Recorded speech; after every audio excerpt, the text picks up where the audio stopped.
Di sekitarnya ini banyak banget makhluk aneh yang sedang ngeliatin. Jadi kayak mau nerekam ibu gitu. Dan alangkah kagetnya ibu pas meraba badannya. Badannya ibu ini tiba-tiba tumbuh bulu yang hitam pekat.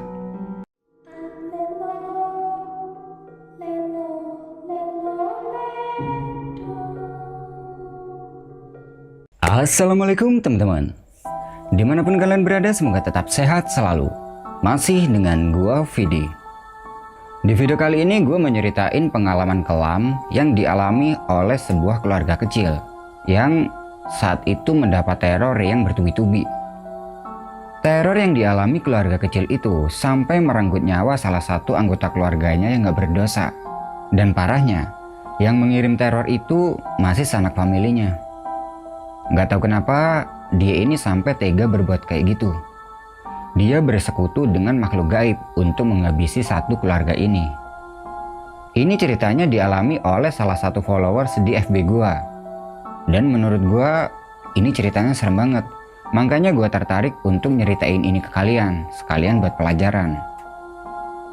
Udahlah ya, kita langsung aja ke ceritanya. Sebelum mulai cerita, gue mengucapin banyak terima kasih buat teman-teman yang udah subscribe channel ini. Dan yang belum subscribe, ayo subscribe dulu, biar kalian gak ketinggalan cerita horor selanjutnya. Nah, seperti apa ceritanya? Duduk santai sambil dengerin Vidi cerita.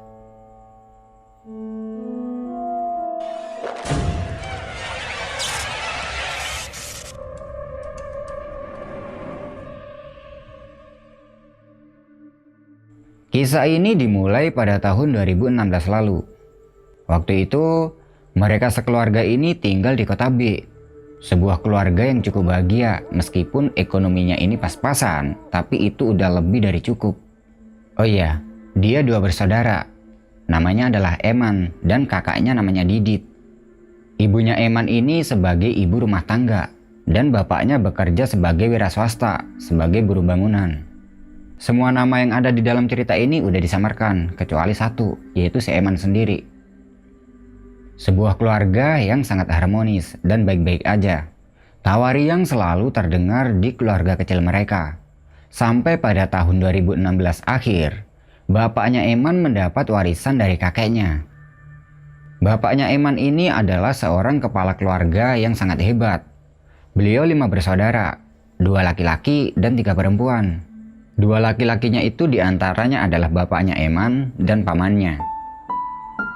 Pada suatu hari, semuanya ini pada senang banget karena akhirnya kebun milik kakeknya Eman ini laku terjual dan setengah dari hasil penjualannya itu dibagikan ke anak-anaknya. Sedangkan setengahnya lagi digunakan kakeknya Eman untuk pergi haji bersama anak-anaknya. Sebuah cita-cita yang sangat mulia. Dari sisa uang tersebut, sama bapaknya Eman digunakan untuk merenovasi rumah. Karena bisa dibilang saat itu rumahnya Eman ini udah banyak banget yang rusak. Dan disinilah kejadian kelam itu bermula. Saat rumah 80% jadi, pamannya Eman memasangkan saluran listrik di rumah itu. Karena memang pamannya Eman ini orangnya ahli di bidang tersebut. Ya daripada cari jasa orang lain kan, mending pamannya sendiri aja. Pas paman ini lagi otak-atik listrik di atas plafon, tiba-tiba paman ini teriak, "Awas, ular!" Sekaligus memperingatkan Eman yang ada di bawahnya ini untuk menyingkir. Spontan Eman kaget dan langsung pergi dari tempat dia berdiri. Lalu, dari atas emang benar-benar terlihat ada ular yang jatuh ke bawah.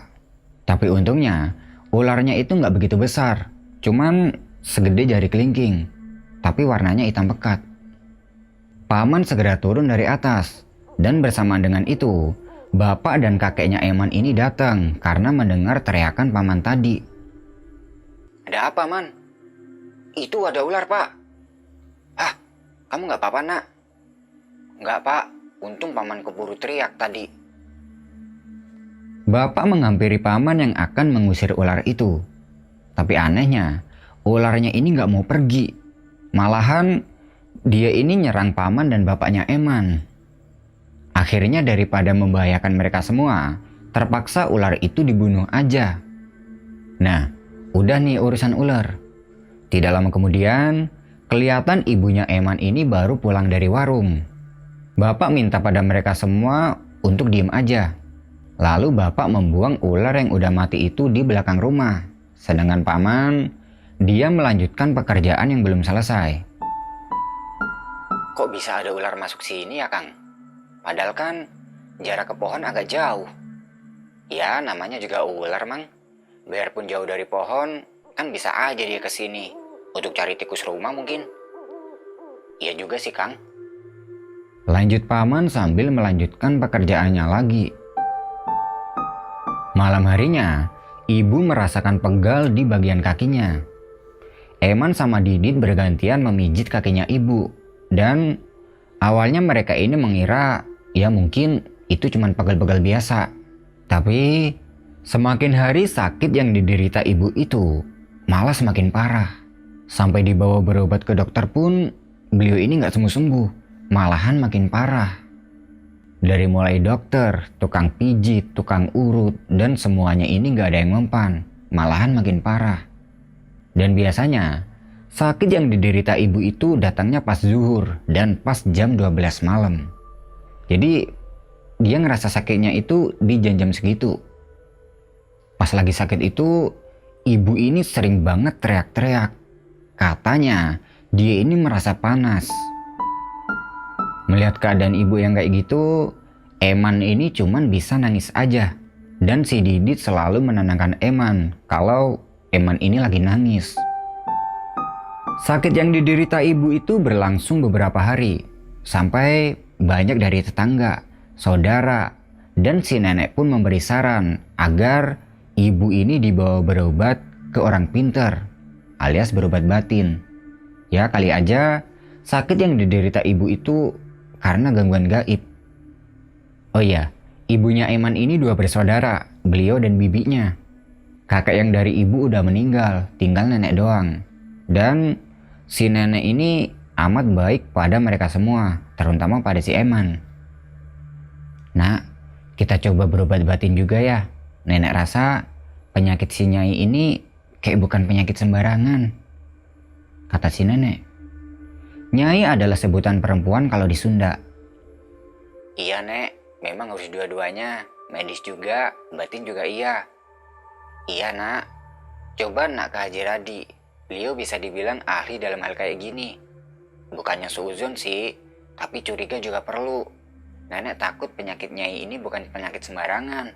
Haji Radi mungkin bisa membantu. Iya nek, sekarang juga saya berangkat. Berangkatlah bapak ke rumah Haji Radi. 30 menit kemudian, kedengeran motornya bapak. Dan terlihat si bapak ini sama orang kakek-kakek yang pakai peci putih dan pakai baju koko putih. Yang tidak lain, beliau adalah Haji Radi. Assalamualaikum, kata beliau. Waalaikumsalam, jawab nenek. Kenapa anakmu Darsi? Tolong Ji, saya nggak tahu, sakitnya aneh. Aku harap kamu bisa bantuin. Insya Allah dengan izin Allah Darsi. Aku cuman pelantara.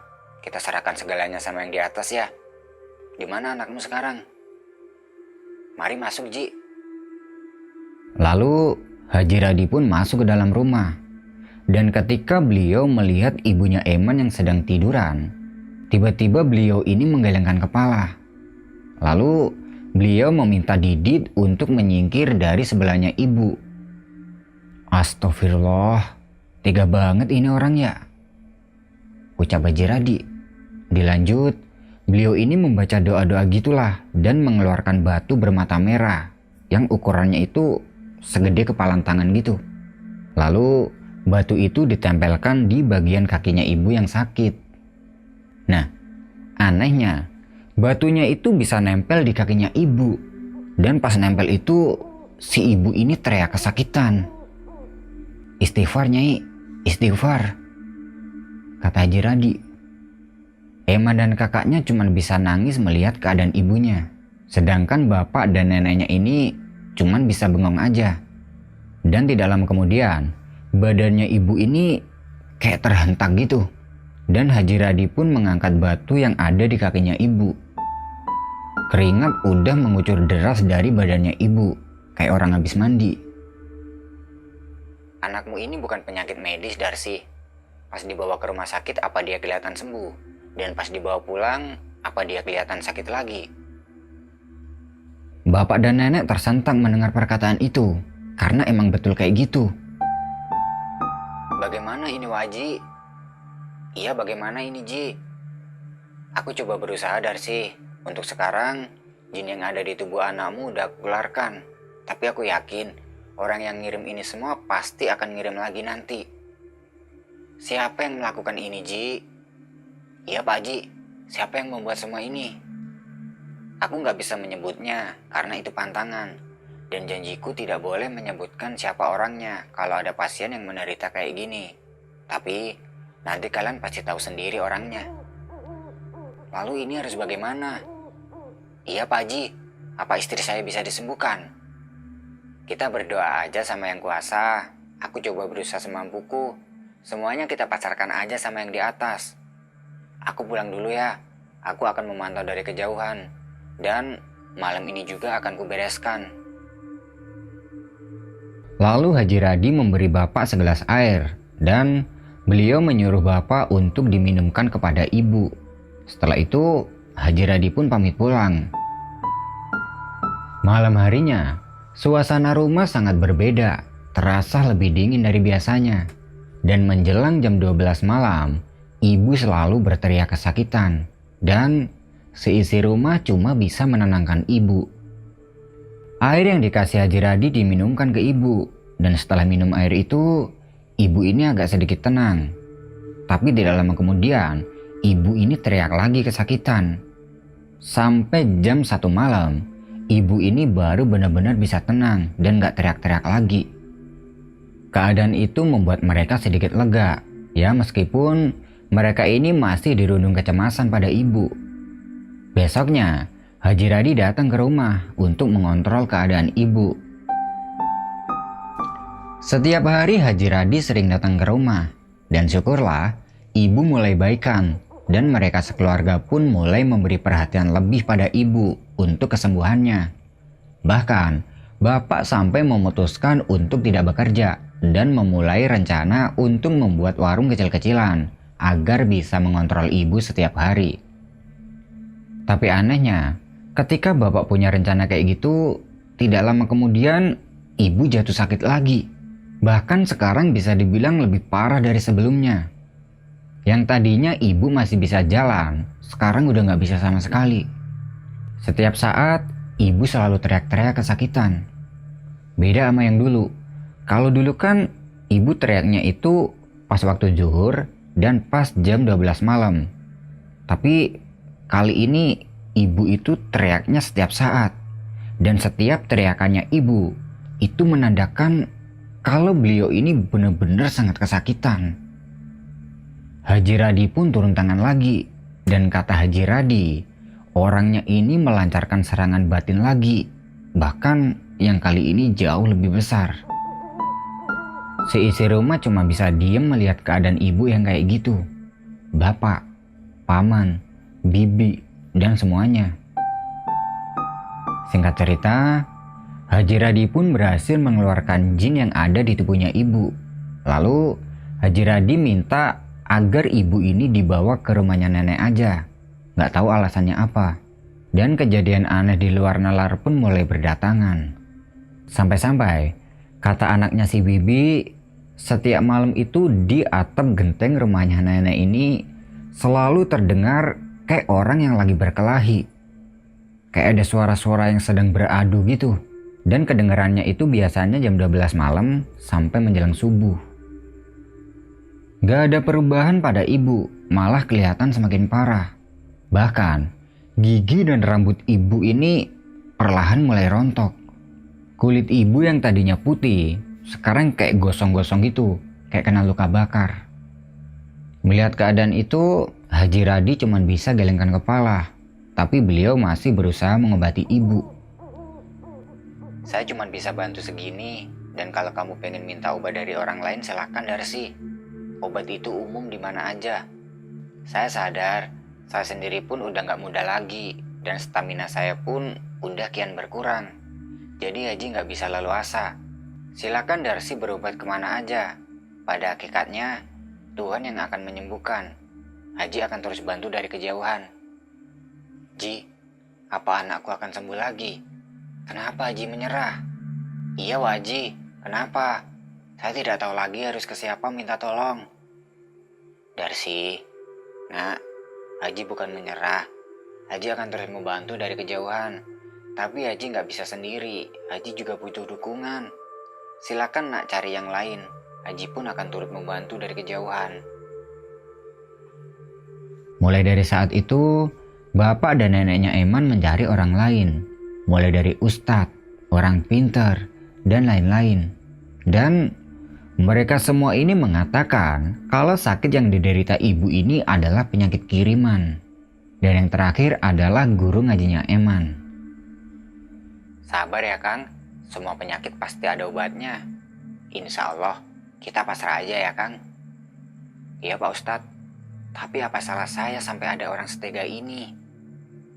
Gak perlu berpikir macam-macam Kang, kita pasrah aja. Mungkin penyakit ini adalah cobaan. Saya terima cobaan ini dengan ikhlas Pak Ustadz. Sabar dan terus tawakal. Semua cobaan ada hikmahnya Kang. Pak Ustadz terus mengobati ibu, dibantu oleh santri-santrinya. Tidak lupa, orang-orang pintar yang lain pun juga membantu penyembuhan ibu. Teriakan demi teriakan ibu saat diobati udah biasa bagi mereka. Dan pada suatu malam, nenek kesurupan. Katanya, sakit yang dialami ibu itu adalah dari keturunannya Eman. Bukan sakit sembarangan. Ada makhluk hitam besar yang membuat keturunannya Eman ini sakit. Dan orang yang menyuruhnya itu bukan dari orang luar, tapi masih di selingkaran keluarga besar mereka. Dek. Semua orang kaget mendengar itu, terutama si Eman. Jadi si Eman ini langsung mikir, siapa dan kenapa? Kok bisa sampai melakukan hal kayak gini? Setelah kejadian itu, bapak terus berikhtiar mengobati ibu. Mulai dari Haji Radi yang terus membantu kesembuhan ibu, orang-orang pintar, sampai guru ngajinya Eman juga ikut ngebantuin. Jadi guru ngajinya Eman ini ada 2 orang. Suara-suara aneh setiap malam udah biasa terdengar. Suara pedang yang sedang beradu, suara kuda, sampai suara auman macan. Tapi anehnya, tetangga di sekitaran rumah mereka ini nggak ada yang mendengar suara itu. Cuman keluarga mereka aja yang bisa dengar. Kata ibu, pernah pas semuanya ini lagi pada tidur, ibu ini tiba-tiba bangun. Dan pas bangun itu, beliau melihat di sekitarnya ini banyak banget makhluk aneh yang sedang ngeliatin. Jadi kayak mau nerekam ibu gitu. Dan alangkah kagetnya ibu pas meraba badannya. Badannya ibu ini tiba-tiba tumbuh bulu yang hitam pekat. Wallahu alam sih, cuman beliau aja yang tahu. Dan benar atau tidaknya mereka nggak tahu. Soalnya posisi mereka saat itu semuanya tertidur. Dan kata ibu, sekeras apapun beliau ini teriak membangunkan semua keluarganya, semuanya ini gak ada yang bangun.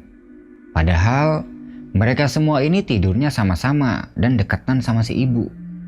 Kata ibu, makhluk itu datangnya ketika masuk jam 1 malam, diiringi dengan tumbuhnya bulu di sekujur badannya ibu. Dan seketika, semua orang yang ngejagain ibu ini pada tertidur lalap. Seperti kayak ada orang yang membuatnya benar-benar tidur. Dan itu mulai dari jam 1 malam sampai sekitaran jam 4 subuh. Jadi di jam-jam itu ibu ini harus melihat dan dikelilingi oleh makhluk-makhluk yang berbulu itu. Bisa bayangin gak? Seluruh badan ini udah gak bisa bergerak dan mata kita dipaksa untuk melihat makhluk-makhluk yang seperti itu. Dan juga di sekujur tubuh ini tiba-tiba tumbuh bulu. Mendengar cerita dari ibu itu, mereka semua ini merinding banget.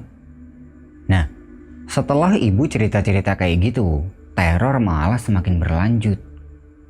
Di rumah ini, tiba-tiba sering banget ada kayak pecahan beling gitu di ruang tamu.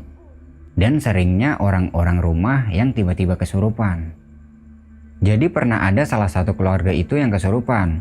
Dan tiba-tiba dia ini teriak-teriak sambil nunjuk ke bapak. Kamu jangan coba-coba pada tuanku, dan jangan lebih tinggi dari tuanku. Sama mereka ditanya, siapa tuanmu? Tuanku gak mau kamu lebih punya darinya. Artinya lebih kaya. Padahal mereka ini gak merasa lebih kaya sama sekali.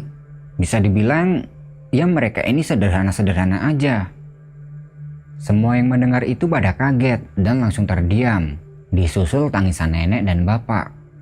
Padahal orang yang disebutkan tadi itu baik banget loh sama mereka. Dan dia selalu mendukung mereka kalau mau melakukan apapun. Tapi kenapa dia bisa melakukan hal demikian? Sempat mereka ini gak percaya dan mengabaikan perkataan jin tersebut dan fokus ke penyembuhan ibu.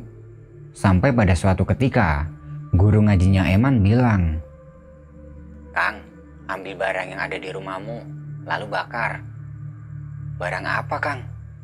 Cari di sekitaran dapur, pasti ada.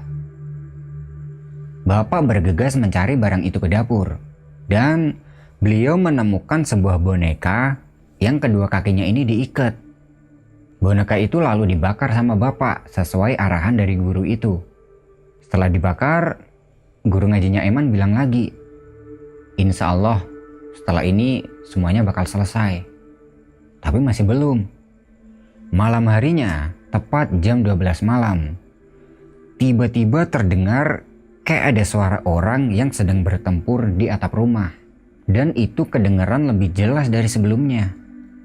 Suara pedang yang sedang diadu, suara kuda, auman macan, dan suara teriakan seperti orang yang sedang kesakitan. Disusul dengan suara-suara ledakan gitu.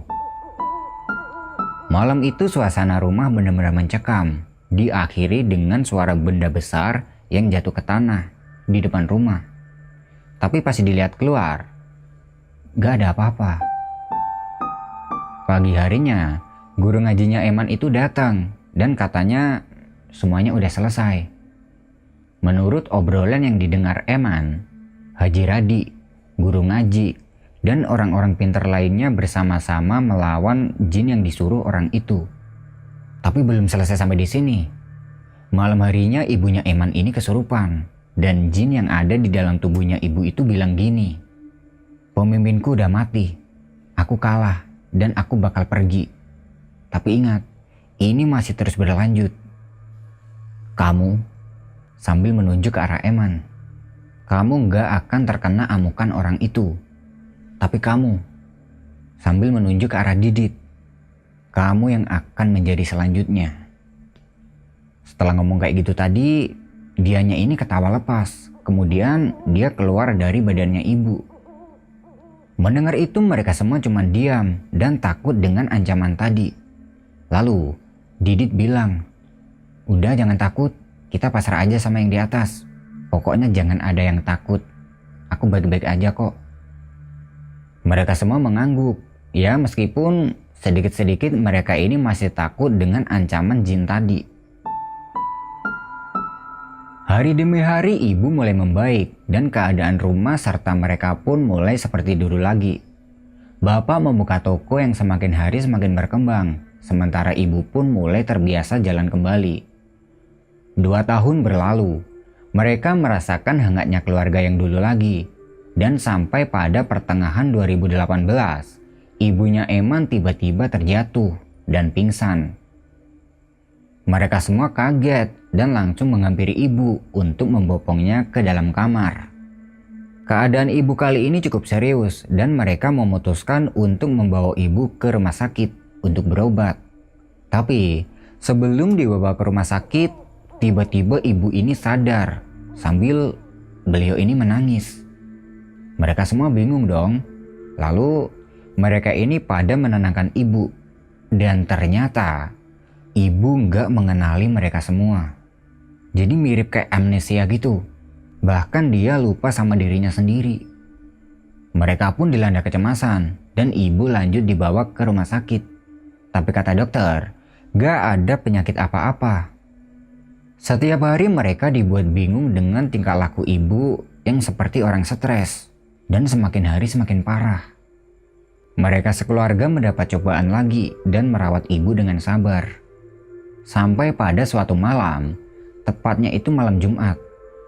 Kakaknya si Eman yang namanya Didit itu, tiba-tiba jarinya itu kayak digigit sesuatu. Dan pagi harinya dia bilang ke bapak, Pak, ini digigit hewan apa ya? Kok rasanya sakit banget? Bapak nggak tahu. Coba obatin ke dokter. Emang hewan-hewan suka pada masuk ke rumah karena pelataran kita masih banyak rerumputan dan persawahan. Bapak masih belum curiga dan menganggapnya ya itu cuma biasa aja. Didit langsung dibawa berobat ke dokter. Dan anehnya, gak ada perubahan sama sekali setelah berobat itu. Bahkan, semakin hari jarinya Didit ini malah membengkak semakin besar. Sebesar buah duku gitu. Membendul bulat dan badannya ini makin hari makin kurus. Berobat pun sudah mereka lakukan kemana-mana sampai rawat inap. Tapi gak ada perubahan yang terjadi pada Didit. Hingga pada suatu malam, si Didit ini tiba-tiba teriak. Ampun, panas, ampun, ampun. Sambil menyebut nama orang itu. Sontak mereka kaget banget. Apa mungkin ini bukan penyakit sembarangan lagi? Mereka sekeluarga nangis dengan cobaan yang menimpa ini. Lalu nenek nyuruh bapak untuk pergi ke salah satu kiai untuk meminta bantuan dan gak lupa ke Haji Radi. Singkat cerita, dibawalah Didit ke rumah Haji Radi. Sesampai di sana, Haji Radi bilang, sepulang dari sini udah gak usah dibawa kemana-mana lagi ya, di rumah aja. Sambil kayak prihatin gitu ngobatin si Didit. Nah, setelah itu pulanglah mereka ke rumah. Dan sesampai di rumah, Didit gak dibawa kemana-mana lagi. Cuman dirawat sendiri aja di rumah. Perkataan Haji Radi tadi itu menjadi pertanyaan besar. Kenapa dia ngomong kayak gitu? Dan kenapa Didit ini gak boleh dibawa kemana-mana? Singkat cerita, besoknya terjadi hal yang tidak pernah mereka duga. Didit sakaratul maut. Mereka semua histeris dan mulai mengerti apa yang diucapkan Haji Radi itu. Setelah mengalami sakaratul maut itu, Didit ini tersadar dan dia meminta maaf pada keluarga sambil dia ini menahan rasa sakit. Mereka semua cuma bisa nangis mendengarnya.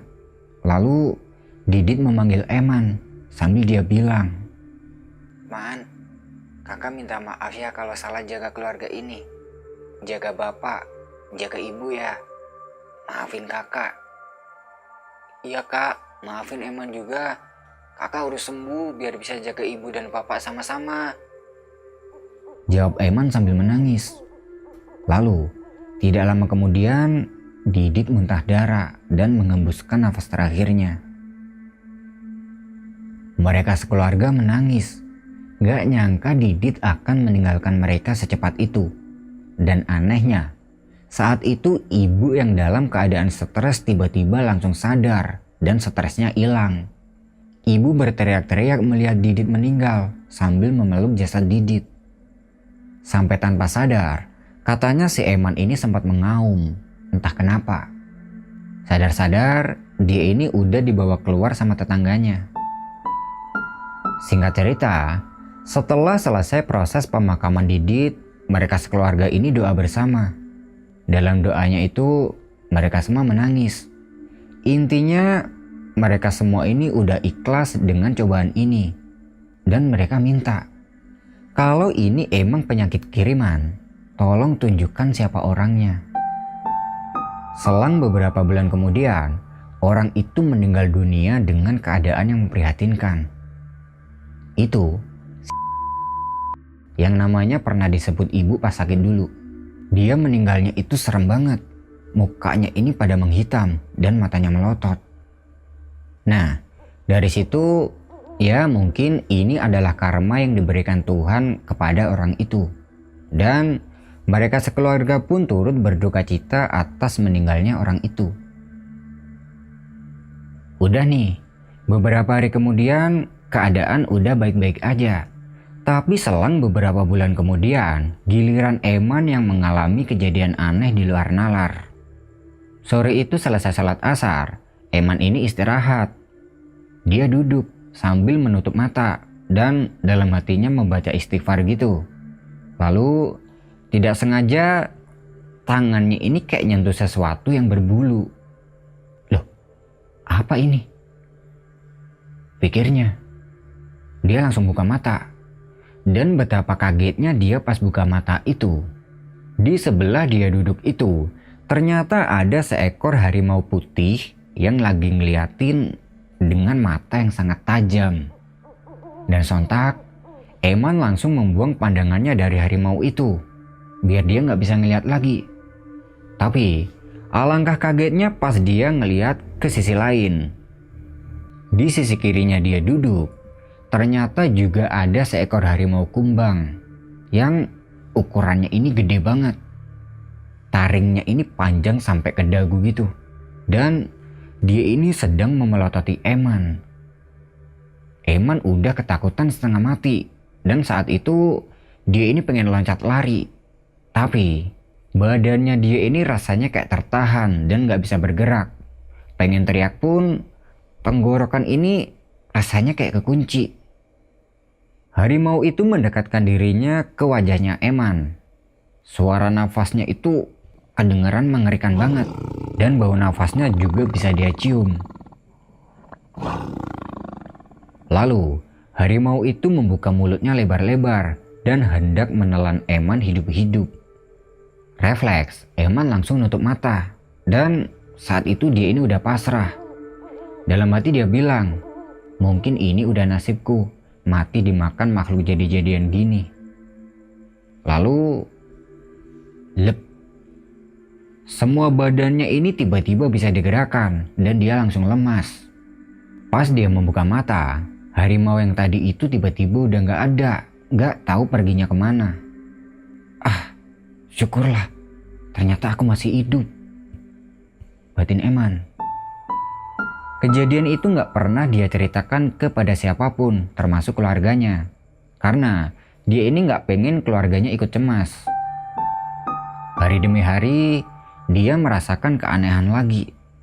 Pada suatu ketika, dia ini mimpi didatangi kakek-kakek dan 7 ekor harimau. Harimau itu mengikuti si kakek tadi. Dan harimaunya itu gede-gede banget ukurannya. Kalau bisa dikira-kira, seukuran sapi gitulah. 4 harimau hitam atau macan kumbang dan 3 harimau putih. Di antaranya adalah harimau yang pernah dia lihat saat itu. Kakeknya itu datang ke Eman dan dia tersenyum. Udah, itu cuma sebatas mimpi. Hari demi hari, Eman ini merasa semakin aneh dengan dirinya sendiri. Mulai dari sifatnya yang gak bisa disinggung. Dan kalau marah, kadang dia ini mengaum seperti harimau.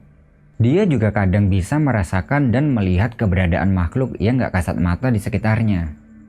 Terkadang itu membuat Eman merasa sangat takut dan gak mau makan.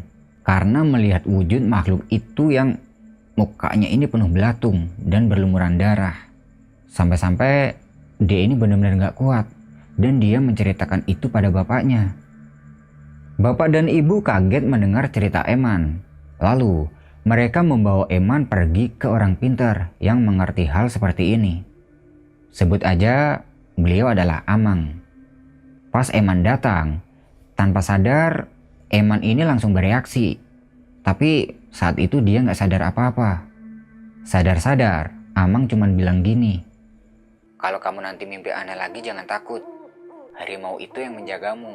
Dan kakek-kakek itu adalah leluhurmu yang mendampingimu. Batinmu udah kebuka. Titik merasakanmu udah sangat peka. Olah semua itu untuk menolong orang. Dan jangan sombong, apalagi takabur. Eman yang masih belum mengerti, dia ini cuma bengong aja. Tapi setelah dijelaskan lebih rinci, perlahan dia ini mulai mengerti. Malam harinya, dia bermimpi lagi didatangi 7 harimau. Dan anehnya, mereka bisa bicara dan berubah wujud mereka menjadi manusia. Yang berwujud harimau kumbang memakai pakaian jubah warna hitam dengan rambut mereka yang panjang sampai ke pinggang. Memakai ikat kepala berwarna hitam dan ada satu yang beda. Dia memakai belangkon dan dia seperti dihormati oleh harimau berjubah hitam lainnya. Yang berwujud harimau putih memakai pakaian serba putih dan memakai peci putih dengan sorban yang dibelitkan ke kepalanya, kayak udeng. Lalu, ada satu juga yang beda. Beliau memakai pakaian serba putih dengan udeng dan jenggotnya ini agak panjang sejengkal. Dia dihormati oleh yang semuanya. Lalu yang kakek-kakek itu mendatangi Eman dan beliau mengatakan kalau beliau ini adalah leluhurnya. Dan mereka harimau-harimau ini adalah anak buahnya. Mereka akan menjaga dan mengawasi Eman. Baik buruknya mereka tergantung pada Eman sendiri. Nah, dari semua kejadian itulah Eman jadi tahu satu hal tentang jati dirinya. Ternyata dia ini sedang dijaga oleh leluhurnya sampai sekarang.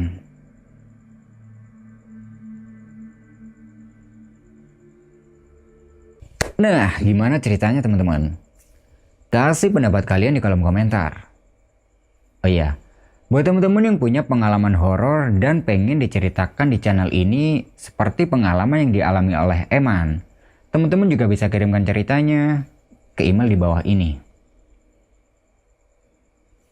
Terima kasih sudah menonton. Gua Vidi dan sampai ketemu di video berikutnya.